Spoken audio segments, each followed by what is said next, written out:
Hello, my name is Vemmen or Kataro on the internet, and I'm gonna present to you a new typology that I made myself through my intuitions and through my kind of own observations. Yeah, I'm from Norway, so I'm not super competent in speaking English, so I apologize for that. And yeah, the ideal start intention that I want you to have for this presentation is if you can be as receptive as you possibly can and be as open-minded as you possibly can.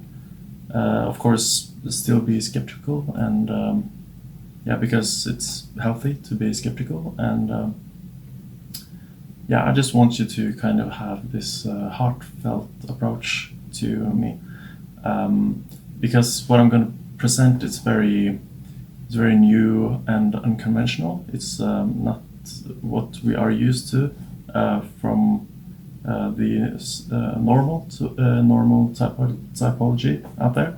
So this is very it's going to be very different, and it's going to be hard to digest if we're not open-minded and skeptical, of course. Yeah, I just ask you to love me, basically.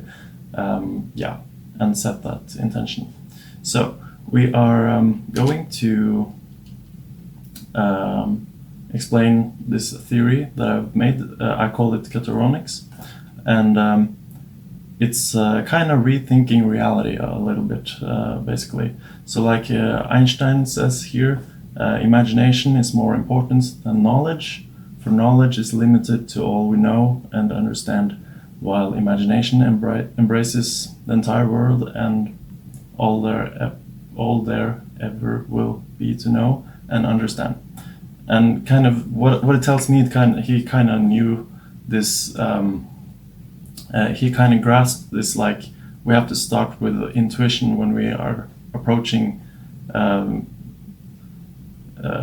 like if you want to discover something that's not already discovered, we have to go with a sense of intuition. Like he even got a lot of his insights from dreams, actually, to get to this knowledge that he got to.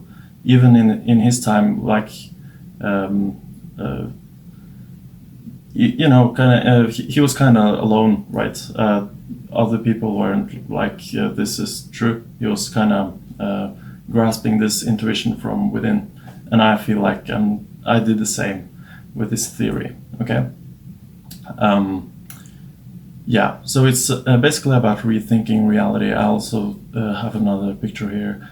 By the way, I'm actually kind of shy, so I'm not super comfortable about speaking like this, but just bear with me. So, rethinking reality with the Donald Hoffman is just an example, because he kind of does the same, you know, like Einstein did, and hopefully what I'm doing too, like kind of seeing a bit beyond what we assume to be true. So we have a bit another baseline for what we are saying. Yeah. Okay. So it's kind of it's a philosophical theory. It's not very defined, actually. It's kind of undefined, actually. But I think it's very helpful, regardless. And it's you know, typological. Basically just observations of what is typical. So it's kind of, is it typical or is it fixed? It's kind of hard to put your finger at, right? And yeah, in my case, it's also a heartfelt hypothesis. So it's kind of a feeling that I kind of use feelings in an active sense to reach my conclusions. And I'm very well aware that feelings can actually distort our conclusions, of course, but this theory actually also suggests that we have a capacity to feel what feels right and what feels beautiful, and that eventually we find that this is not as far away from truth that we discover eventually. Yeah. Okay. So it's another line here. Intuition plays a role in the initial stage of formulating a scientific hypothesis in the process of using one's own knowledge, experiences, and observations to generate an idea or hypothesis about a certain phenomenon or problem. Hypothetically, even subjective interpretation of a felt or sensed insight of seemingly objective data included. That's just, I kind of added that because that's kind of what this theory suggests. Yeah. And in fact, that's also perhaps what we can call pure intuition. Like it's the intuition that you just know something and you don't know why. But more conventional intuition, how we use it more conventionally, is more like you have observations, and based on the patterns that you see, you kind of already know it, right? So it's kind of just a little bit of distinction there. Yeah. Okay. So Kataronics, it's as you see here, it's I made an image of like the 4 different core functions, which basically is sensing, thinking, feeling, and intuition. I try to make images that kind of symbolizes what I think it what like the essence of the function basically in an image. Yeah. So I kind of pin it down to I try to kind of get to the core of what the function is, and what I came to is like you have sensing, which is basically a symbol for the particle in a way. The particle, which is solid and it's kind of concrete, like it's a detail. It's very like it's the same phenomena in a sense, and you have the opposite, which is wave, which is kind of undefined. It's kind of it's not located in a singular point, but it's like everywhere, like intuition, right? So it's like that's kind of how I got down to it more in the scientific way. You could also take this to less scientific ways, like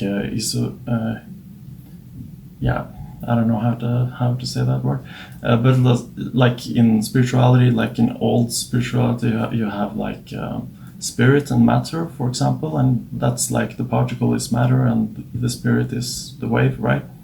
And I feel like I see this go. You kind of see this go. You recognize this everywhere, or at least I feel like I do, and.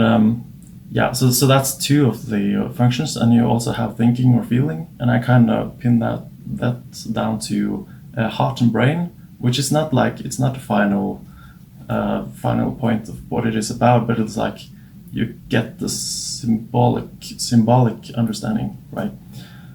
So when I say heart and brain in this context, it's not necessarily about the physical heart and brain. It's more like the soul and the mind in a way. Yeah. Okay. And furthermore, I've based on what I've said now, you can kind of get it.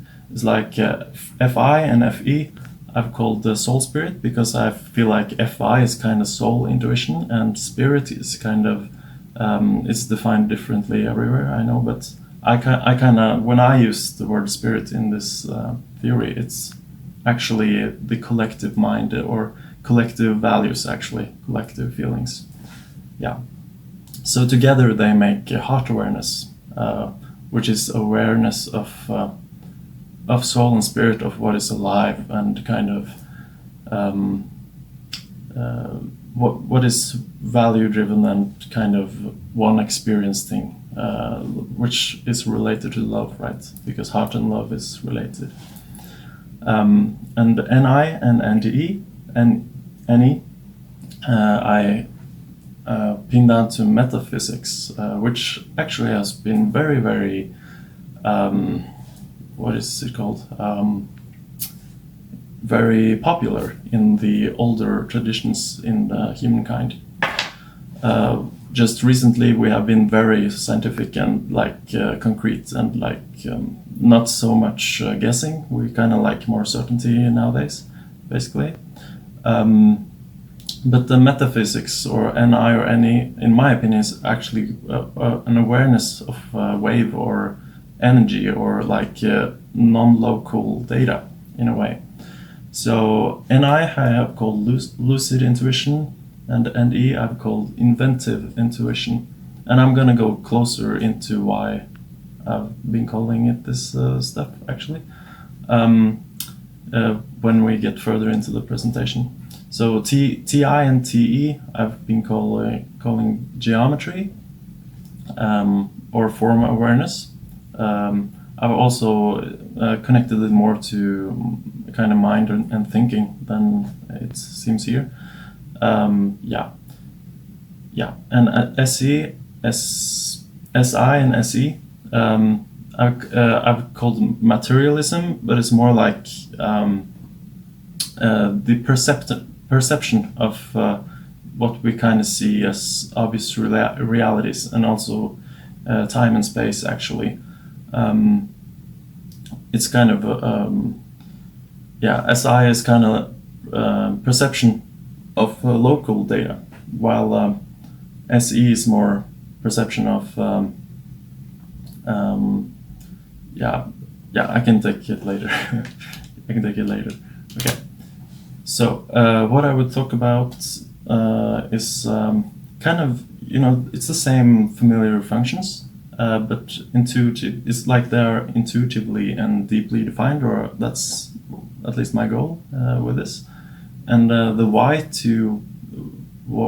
did I do that? Well, I feel like it makes us able to see deeper into, we can investigate the theory in more deep sense, which is more meaningful and more it's kind of harder to do, but it also makes us have more precise ideas when we get down to the more concrete. Exactly. It becomes more practical, basically, it's kind of weird, right? You have abstraction, and we kind of look upon it. It's not practical, and that's kind of true in a sense. But if you actually if you can grasp the intuition, it's actually very practical. So it's not like a recipe, but it's harder to grasp. But once it is grasped, it's very practical. Okay. And I believe this leads to true self-understanding and self-awareness, which also leads to this individuation process, which Carl Jung was very wanted to teach us, basically, through this theory. So it's basically like claiming yourself, so you can be yourself in all possible ways, and how you should be yourself in a way. Understand love, and you can understand how do you create the reality as you want it. Can you make changes to your life, basically, and feel less victimized by the kind of conditions you grow into, right? Okay. And this presentation is very concentrated and effective, I hope, because I don't have any vision to make many videos to kind of in fact, I just want to get my ideas out there rather than making money or something on many videos. So I kind of try to just compress it as much as I can, really. So hopefully it's a lot to get from the presentation. And the origin of this theory is very personal, as I said, and it's like an intuitive introspection, basically. And it involves even feelings in this theory is also a sense of intuition, basically. So you have a feeling that something is like intuition can come in images, for example, but also in feelings, in what feels heart-centered or loving, for example. What feels like yourself, like truly. If you're a racist, does it feel like yourself, or doesn't it feel like yourself? For me, I think I have the capacity to, even if I would be a racist, I would have the capacity to kind of reach for a feeling beyond what I am, or what I am in that moment, like who are your higher self type of feeling, right? Which is what really feels loving, in my opinion. So, yeah, I actually, ever since I was a kid, I had the urge to not study externals very much. I wanted to actually see if I could find it within myself, and then I kind of observe more scientifically and objectively outside. Does it actually, is it the case, right?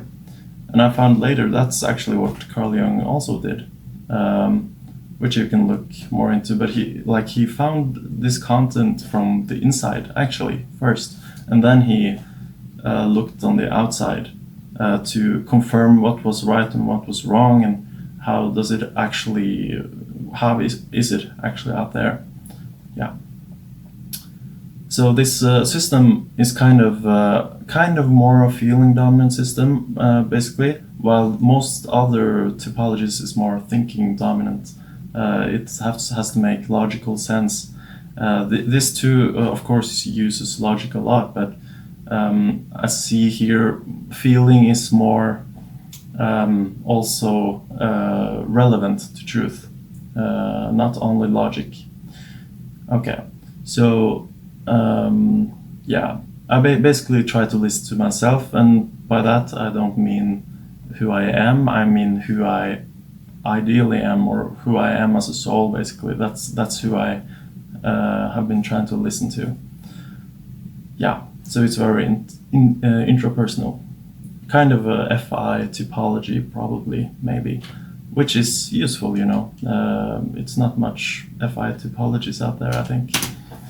Okay, so the idea is, if you have emotions, you get the thoughts from the emotions, and vice versa.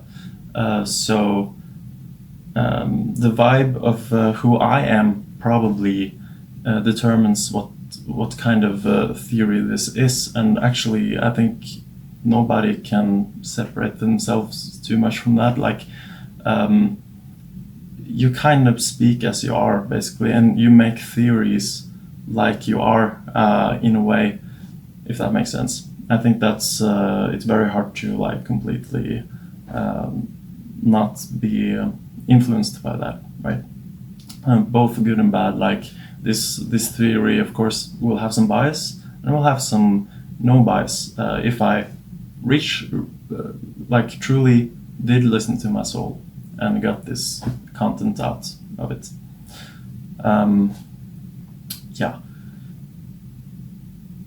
Yeah, right. So that's basically what I'm trying to say. Like, Kataronics wants you to find your own truth. It's not like this is the whole thing. Hopefully, I'm pretty spot on or close or whatever.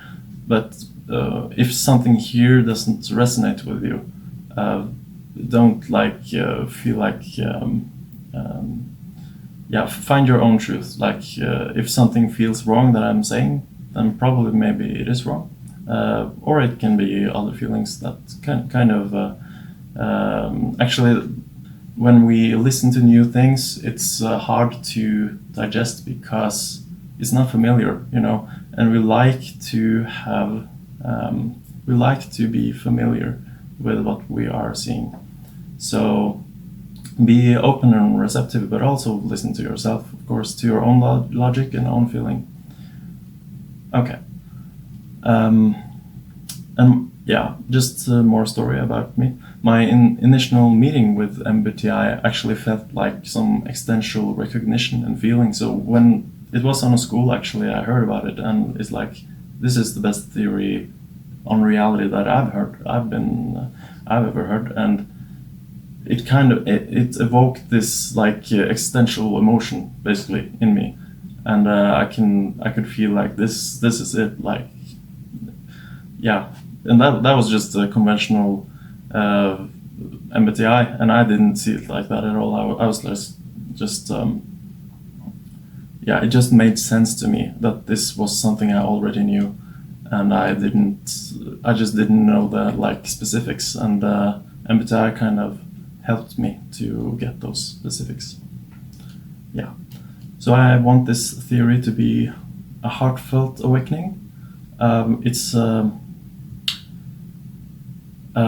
very it's a positive theory, because I think if we have less of a positive theory, it will create nocebo, is that the name? Like negative effects that wouldn't need to be there. So I've been trying to have it very optimistic and non-damaging, basically. So yeah, okay, yeah, and as you probably understood, I'm kind of a weird person, and for some years ago I had an experience, and yeah, the truth is, like, I had an experience where it came energy up my spine and up my head, and I felt love in my chest, which I was very, very surprised by, because I never even entertained, right? I didn't even entertain it, that love could be relevant to the chest place or the heart place, and apparently it is, right?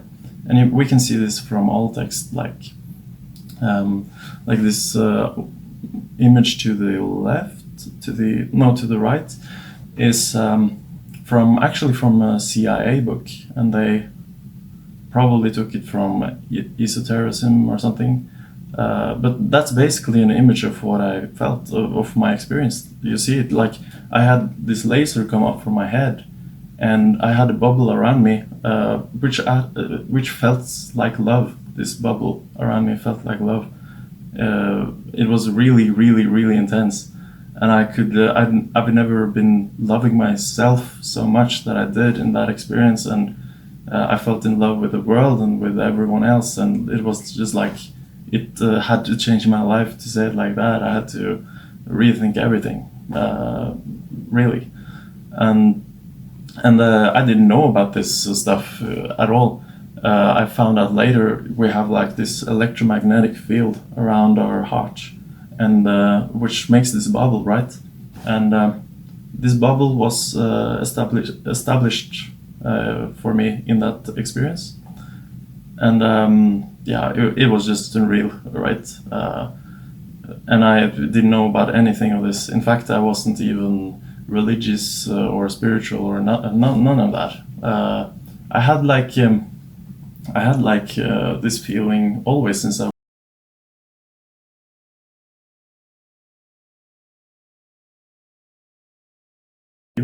But that's the only thing I did. I was never really religious or spiritual.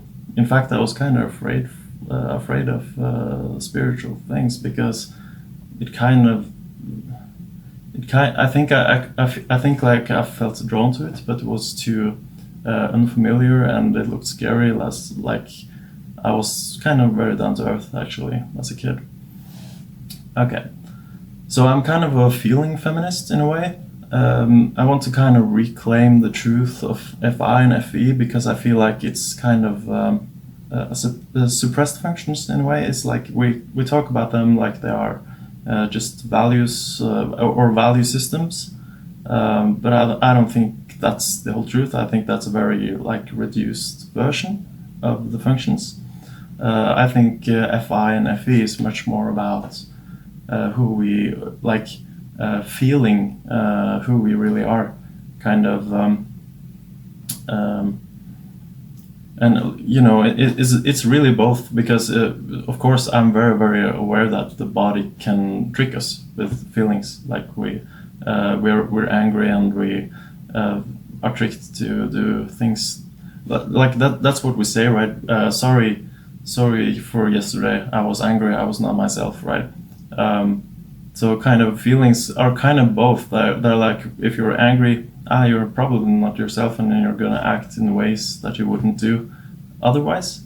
And the same is if you are truly in love. Like in my experience, in the experience I had when I was truly in love, I would see reality in a very, very different way than normal humans or myself in a normal condition, right? It would be much more bright, much more. I wouldn't have so much concern about things like it's more like already being in heaven in a way. And when you feel like that, it's gonna influence your thoughts, and it's gonna take you there, right? If you feel in a certain way, it's gonna take you there eventually. So you kind of have to feel. You kind of have to feel where you want to go in order to go there, rather than waiting for getting there and then getting the motion. Yeah. So I kind of want to reassociate MBTI with the whole truth. That's the kind of deal with this typology. And here's a meme for INFP, and it's kind of, I think it's kind of a meme in many ways. Like the INFP is always. I'm an INFP, by the way. I forgot to tell, but there's like this feeling that INFPs are always sad or just hating life or always depressed, right? And there is kind of some truth to that, right? But I think that is that's the point of being a feeling feminist, right? It's kind of like how girls especially in the past were like very self-abusive, felt powerless, and like because the men kind of controlled everything, and right, it's kind of the same thing. So it's not a supposed state. It's an altered state, right? So in actuality, the INFP should be much more like we often see it in INFP children, for instance. They are very like romanticizing every single part of my life, like I'm the main character of my own show, as they are, in the meme. And that's kind of the natural way to be an INFP. It's not natural to be depressed. That's just that's the state of the world right now, right? With the collective belief systems that we are been practicing and kind of spreading. Yeah. Okay. Yeah. So the base framework is a philosophical and fluid system. It's not structured. It's very, very everywhere, actually. Sorry, that's just how it is. So there's no like established cognitive stacks, for instance. There's, I've observed patterns that I will just talk briefly about, but there's no like strictly established stacks. And it doesn't, like, I don't know if there's typical stacks or fixed stacks or if they're a mix between both. It's kind of hard to say. And about, so this theory kind of want to think, to transcend the personality stacks in a way. And what I mean by that is I want to be sure that the theory is not a nocebo theory. So I want, if I'm INFP, I would see myself as an INFP and more, not just INFP, because what if I don't have to only be INFP, right? What if I can use all the functions a little bit, or value all the functions, practice all the functions, so we kind of don't to go in a trap of limiting our own abilities, because I don't think that's good. I think it's good to know who we are or where we are, right? So if you get an INFP personality type on the score, it's of course something we should look at and so that's how I've been developing, right? So it's possible that we are not born INFPs, but instead are developing into one of the types based on what we actually are aware of in reality, basically. That's a possibility it's also possible we are born personal. Like this theory again doesn't really have a strict opinion on it. Okay, so yeah, but it also kind of assumes that we are capable of using all functions regardless. Maybe if I use ti as an INFP, maybe that is ti in the version of an INFP, I don't know. But I think we should be encouraged to use all the functions and also value all the functions to kind of see the importance in all the functions.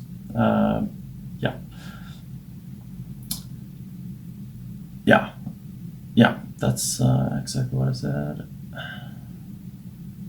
Yeah, and I think it's very important to kind of look at all the functions and like all the functions, because there's so many people who are like, I don't like this function, I don't like that personality type. And I think if we instead kind of understand why we actually kind of like it instead, I think it will train ourselves to see the functions in a different way.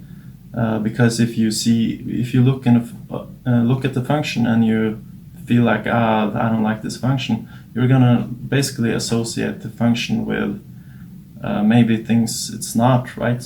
You kind of probably miss what it's actually about, and that's also something I wanted to get through in this theory. Yeah, because and that's another part. Like this theory also think that all functions are also within yourself, right? So if you don't like some functions or ignore some functions or whatever, like you actually create an internal imbalance in a way, because like if you have internal harmony between all of these functions, I think that's gonna create for you external harmony as well. You're gonna look on other people differently and find what the functions are actually for, both for yourself and for others and for collective work too. Yeah. Okay. Yeah, so let's look also on introversion and extroversion for Kataronics, and it's basically, by the way, the reason why the theory is called Kataronics is actually just, I just want to be clear about it. It's actually a very personal source it comes from, right? It's kind of F5, kind of an FI theory, right? Okay. So introversion and extroversion. I've been trying to make a model for introversion and extroversion that is kind of less of a linear spectrum, and it's more of a it's kind of a structure that makes us understand that, introversion and extroversion is actually the same object in a way, and we can see this very clearly in this toroidal field, or like electromagnetic field in a way. And I don't know if that is actually true introversion or extroversion, just to put that out, but this is an intuitive understanding of introversion and extroversion, and how we can kind of see it more as the same object rather than completely opposites in a way. Because here they are still opposites, but they are also connected in a way.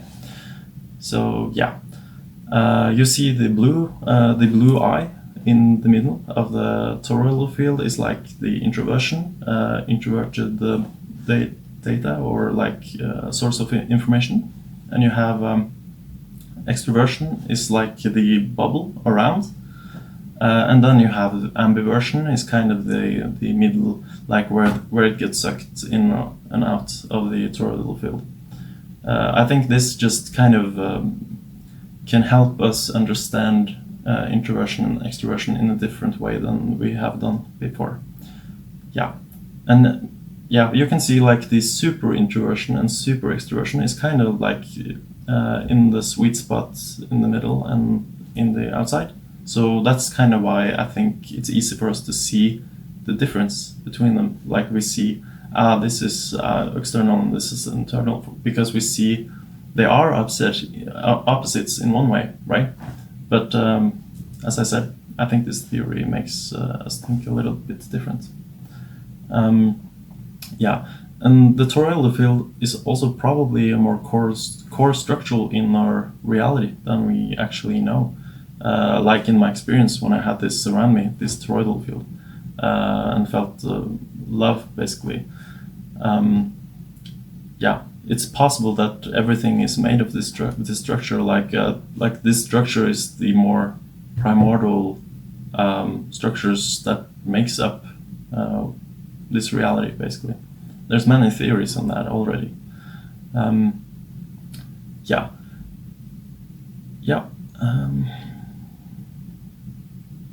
Yeah, so it allows us to see how separation can be non-separate as well in the same time, like a paradox in a way. Yeah. Okay.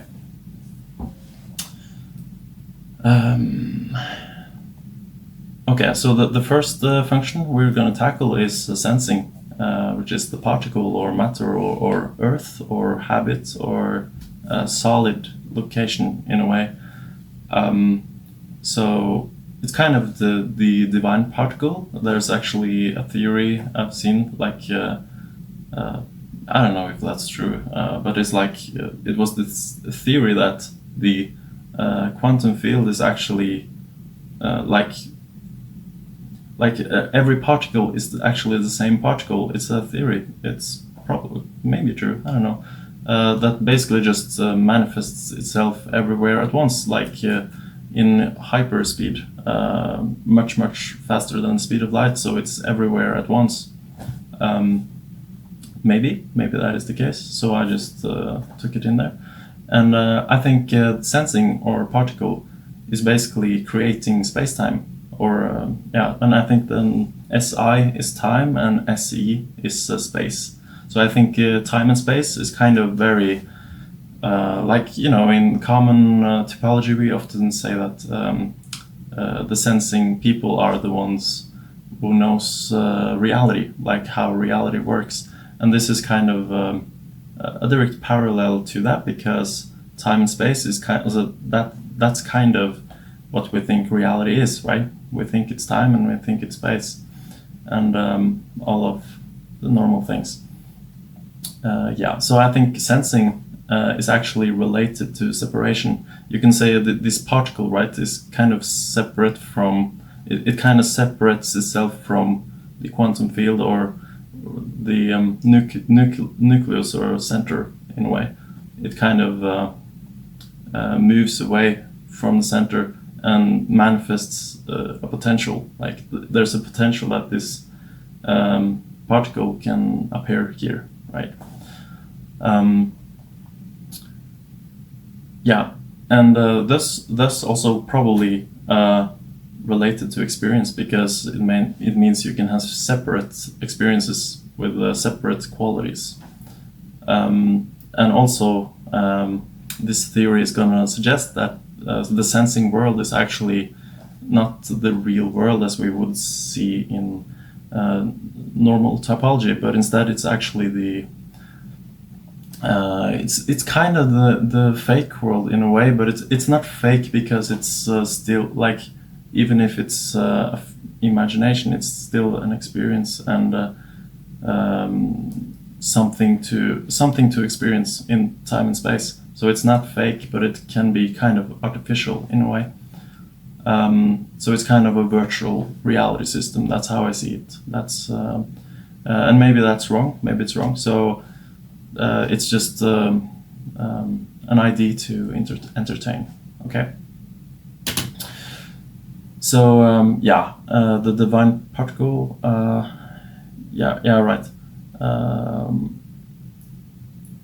You can kind of think of it like, it's kind of hard to explain, but like you can kind of see it like different realities that is separate from source in a way.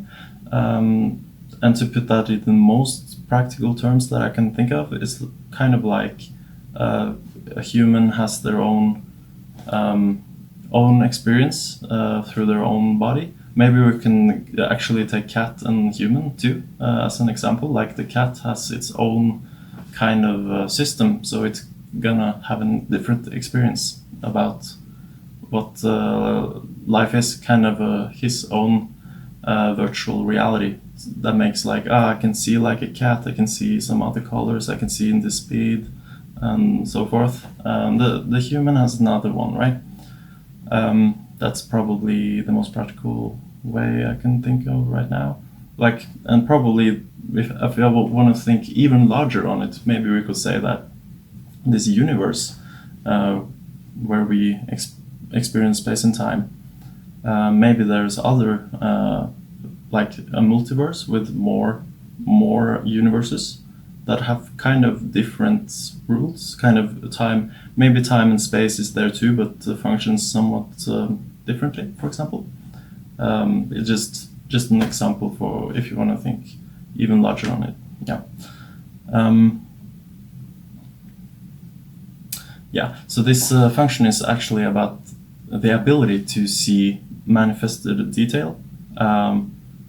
So the detail of a timeline or history, like what actually happened in this timeline, or what actually happened in this event, or in this virtual reality, what is actually the case in this virtual reality? Like, how does it actually function?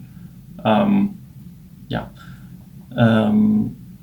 And also it's the detail of a local focus. So it's kind of like if you want to remember something, you kind of localize your focus into the memory, and you kind of get the details in an accurate sense, right? Because you, SI kind of have this precision when it comes to localized data. So it kind of struggles with connecting data between a lot of places, right? But in its own bubble, it can see the detail exactly as it is, right?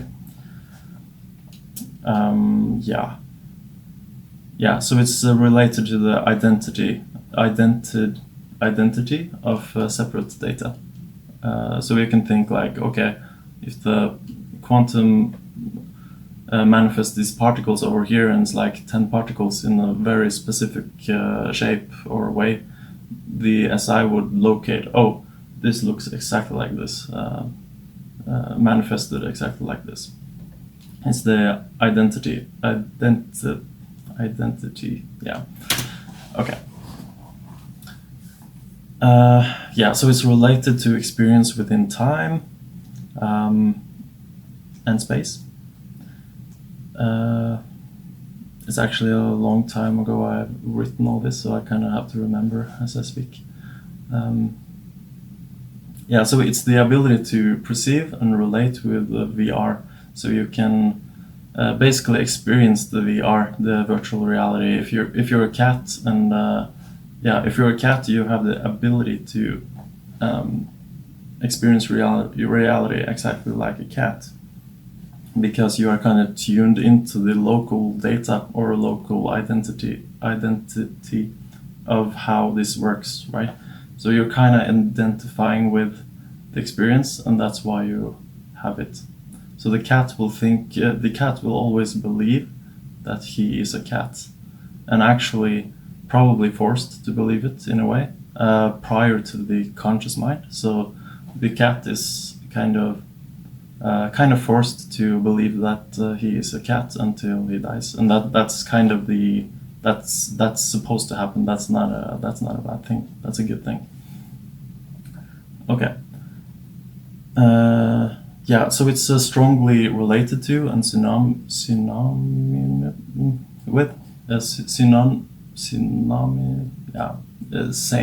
with loops and habits and beliefs and bodies. So what I actually believe is that, I've been using a cat as, sure,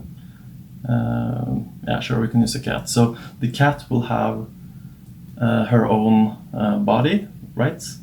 and own beliefs and own habits and own loops. And the kind of the body is kind of the base. Actually, that's kind of weird because all of these are kind of habits. That's habit is kind of the base thing. So you have beliefs are also a habit of thought. It's a thought that goes habitually in loop. So the cat believes that he is a cat, which is also a belief, essentially. The belief in the body is very interconnected, but you have, of course, beliefs also that the cat made, the personal cat made in the life of being a cat, which shapes the personality of the cat, right? While you also have beliefs that shapes the body of the cat. And these beliefs are basically DNA, basically, right? I know it's a kind of weird way to think, but it might make sense if we think more on it. Yeah. So it's kind of SI is kind of like a loop in a way. You kind of maybe the particle actually just loops around itself. That's also a theory. And that makes it solid, right? And a habit kind of makes stability. It's kind of solid. It goes again and again, again. It's kind of believing the same over and over and over, or doing the same over and over and over. Yeah. And also, I think SI is kind of also related to Mother Earth. Actually, you could look at Mother Earth like a particle in a way. So the Earth has its own kind of system, and it's like Earth basically. SI could also be called Earth. It's very stable and very and when you have SI as a human, you kind of you're able to see how the virtual reality functions. So you are able to see how Mother Earth is more related to you than others would know. Like go out in nature because it makes you more happy and healthy. That's a very like SI intuition, right? Yeah, my mother does that all the time. She's an ESFJ, and she didn't read articles about it's healthy to walk out in nature and that stuff. She knew that intuitively because I think she intuitively knows how the VR functions, the virtual reality that we are located in, basically. Yeah. So the idea is that the SI is kind of the subconscious body of everything. It's kind of sleeping thoughts, just going as it is. It just wants to stay as it is. That's kind of the only job the SI have is actually to stay stable, to stay as it is. And no, somebody could say that maybe that's the same as survival, right? Because kind of you could say that a species does the same over and over and over because it knows that at least in the past it worked, it survived. The species survived because it did the same as it always did. So survival is kind of relevant for SI, though I don't think survival is the core of SI. I think it's more like a byproduct in a way. So I think SI in more just a clean sense, you just want to stay as it is, and that's actually a good thing. We often we think it's a bad thing, but it's a neutral thing. Actually, it's a neutral thing because it can be good and it can be bad to stay the same as one is. Like it can be both good and bad. Like it's bad in addiction and it's good if you go to exercise in a stable way, for example. That's a very healthy habit and a healthy way to stay the same. Yeah, that's yeah what I said before. That SI in humans and in in living organisms when they have the SI cognition, because as you probably understood, I've been describing it more like as um, solid substance, and that is what it is kind of. But if you are an SI person, an SI personality, it's more like it's your perception of the solid things and kind of concrete things that is possible to locate. Yeah. Yeah, so, which basically translates into knowing how the virtual reality that you are experiencing is actually functioning. How our body is functioning, for instance. Yeah, or how actually how movement and time functions in a way.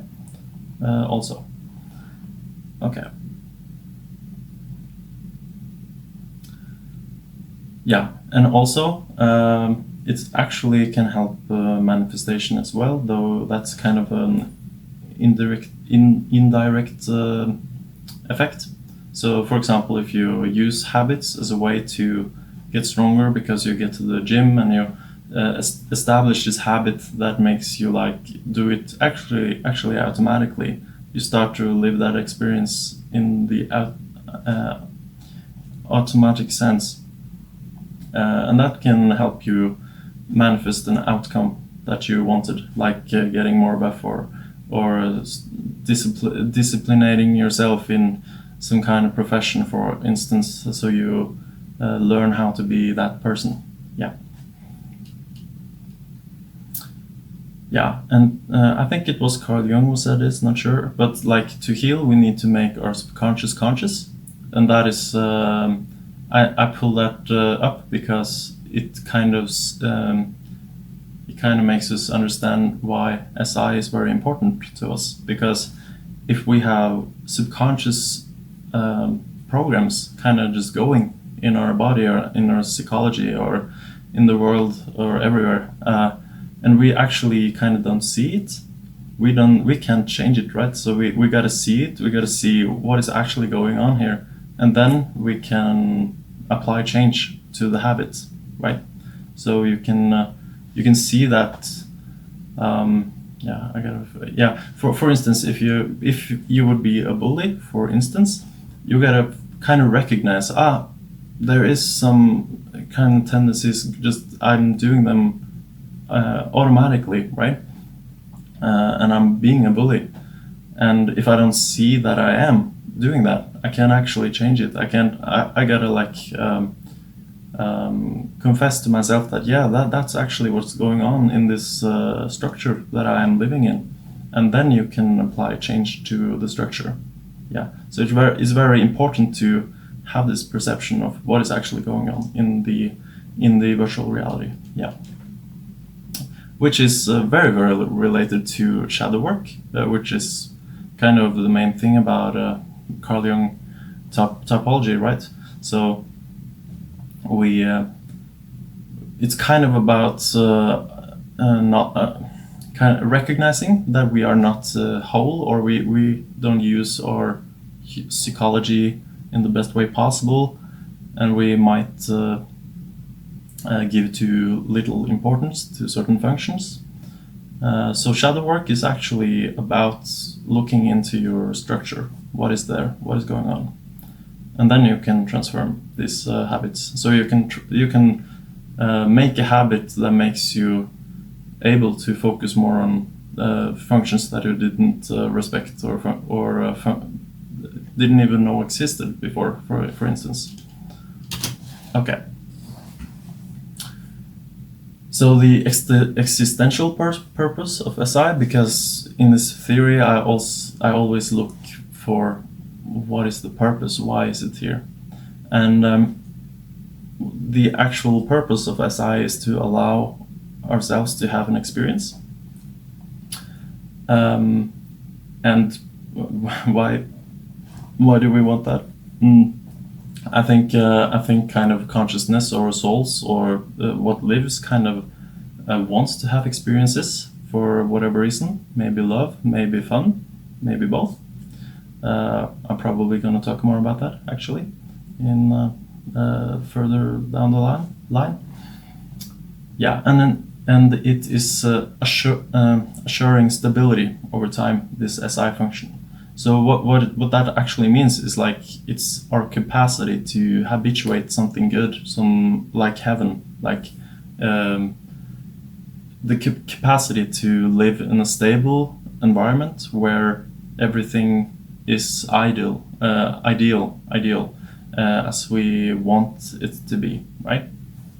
So what I like, just an insight I came to myself, is like the hell has to be once, while heaven is forever. And by that I mean, like, if you burn your finger on a stove, you don't need to do that over and over again. So you can kind of, if you did burn your finger on the stove over and over again, you can find out that you are actually doing it, and you can stop doing it by changing the habit of doing that. And if you didn't have the habit, you could just try it out, like, I don't like this, and you could just focus away from it, like you don't have to do it again, and you wouldn't live in that same hell over and over, right? While you can choose what you like to do and do it over and over, like giving love to yourself and others, for just a very basic example. Okay, so all individual and collective consciousness needs to forget their origin in order to birth. Yeah, that is probably reason why SI has to be a thing, is because for all individuals and collectives to actually exist, they have to forget that they are. That's just a theory. Also, I don't know if that's true, but let's see if let's say if every conscious being is actually kind of God, they have to forget that they are God, right? So God can be inside all these different organisms and have an experience. I think it's actually like that, but I don't think when we die, I don't think we go back to being God, but I think when we die, we go back to being a soul, or like I see more dimensions to reality than just this one. So it's more like when you die, you get to your soul, and you see, I lived many lives. I've been helping to produce this human experience that we have, for instance, or Earth experience. That's kind of, I can go more into that later. And I don't know if that's true. That's just again just a part of my intuitions, and not all intuitions I have is accurate, even though I feel like I'm good at it. I'm pretty sure that it has to be by somewhere, right? Because intuition by definition is hard to get completely precise. Yeah. Yeah, so SI actually may be considered son of God, or like God's son, right? Like kind of like Jesus in a way. Basically, it's kind of the product of God making reality, like creating us in his image or whatever kind of idea. So yeah, it's kind of rooms or servers for souls. You can say perhaps even the soul itself is kind of this SI bubble, and not as physical, that like a human body, but a soul may also have its own body that is somewhat separate. But I think when we are soul, we are also very, very aware of not being separate with the rest, even if we are separate. Yeah. Yeah, and over to SE, space precision. I called it space precision. Yeah, that is actually kind of perhaps a better term than experiential precision. Yeah, potential Kataronics flow that because I called it for experiential precision in before. And I kind of, while making this presentation, I kind of renamed it to space precision, which may be more accurate. And you could say experiential precision is more like both SI and SE, and not only SE. That would actually make more sense. So that's why I wrote it down. Yeah. And I gotta say, like, SE is probably of my weaker functions, so it's kind of hard to get the right insights on this function. So on this function in particular, I've kind of tried to observe more outside of myself. What is people saying about it, right? Yeah. So actually, I found this in socionics, which I actually agreed a lot to, which is that SE has more to do with the relationship between movement, like force and strength. Yeah, so basically local points moving related to each other is basically SI and SI moving related to each other. That could be called SE. So it's kind of there. Yeah, you probably see it, right, like the ESFPs and ESTPs, like how much they are into sports, action, driving, and doing things. Like they are very, very like I think they like to play with football and such, because and also the body, like in relation to itself, arms, everything, because this is basically movement between solid things, right?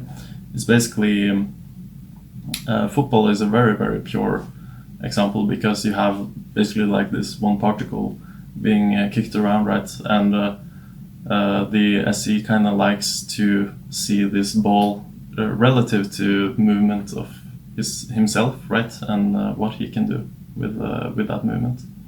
So I think they actually have kind of an intuitive sense of how things move. It's like they kind of like they don't have to think so much. It's more like they predict the movement more like in an instinctual way, more than an intellectual way.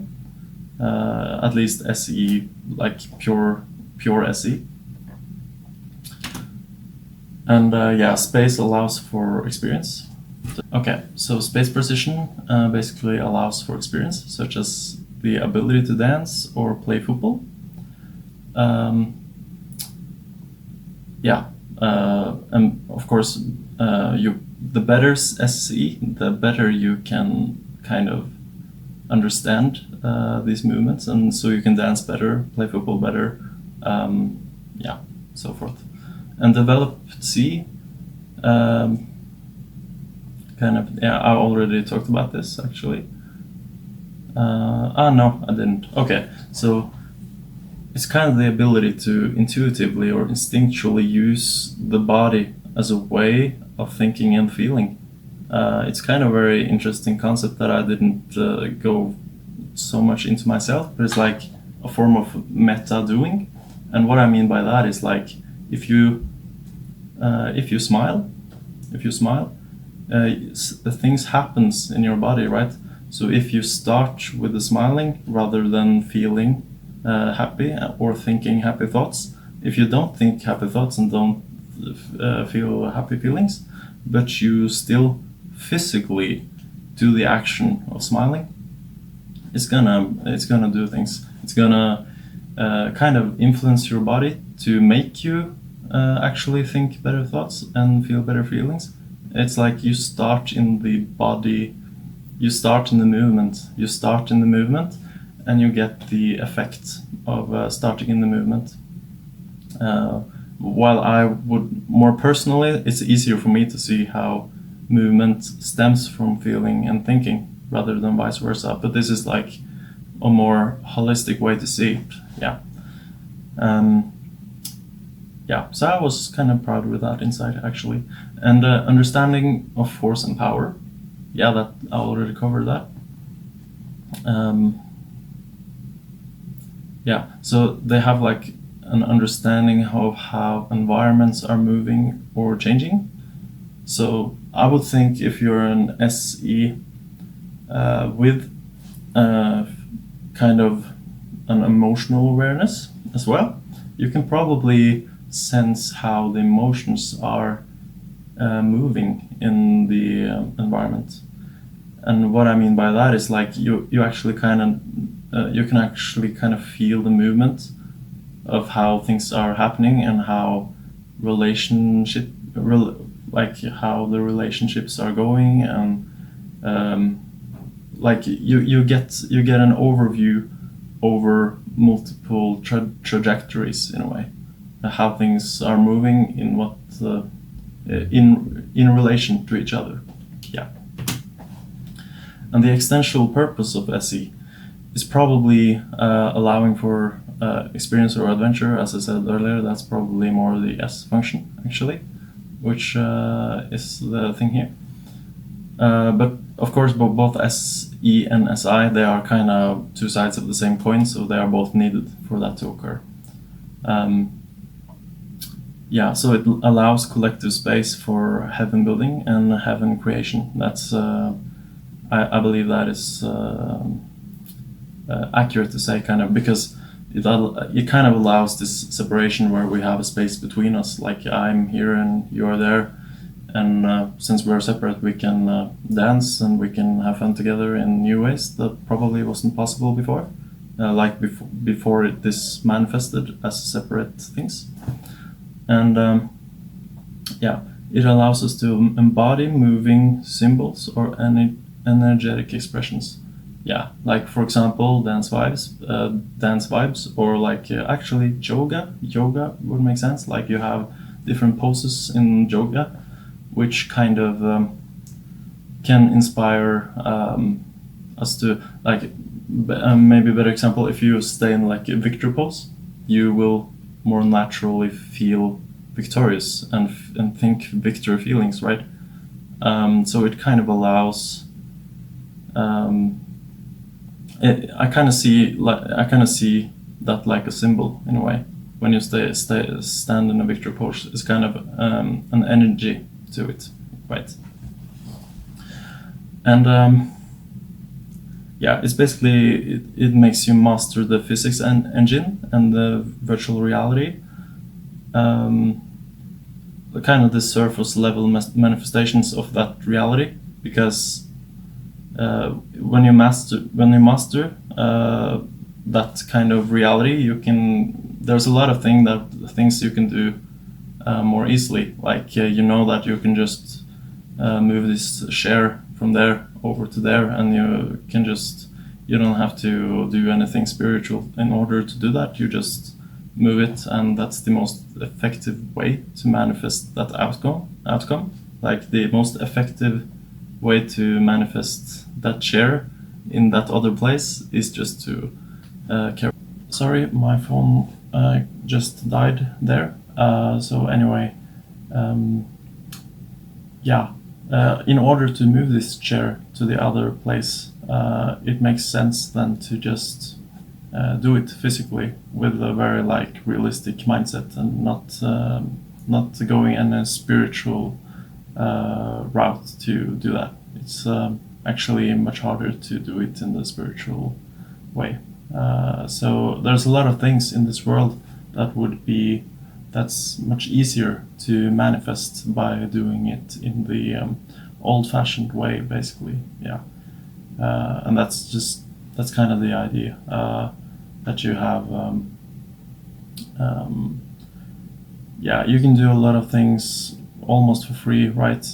By just using the components that we have already here. Okay.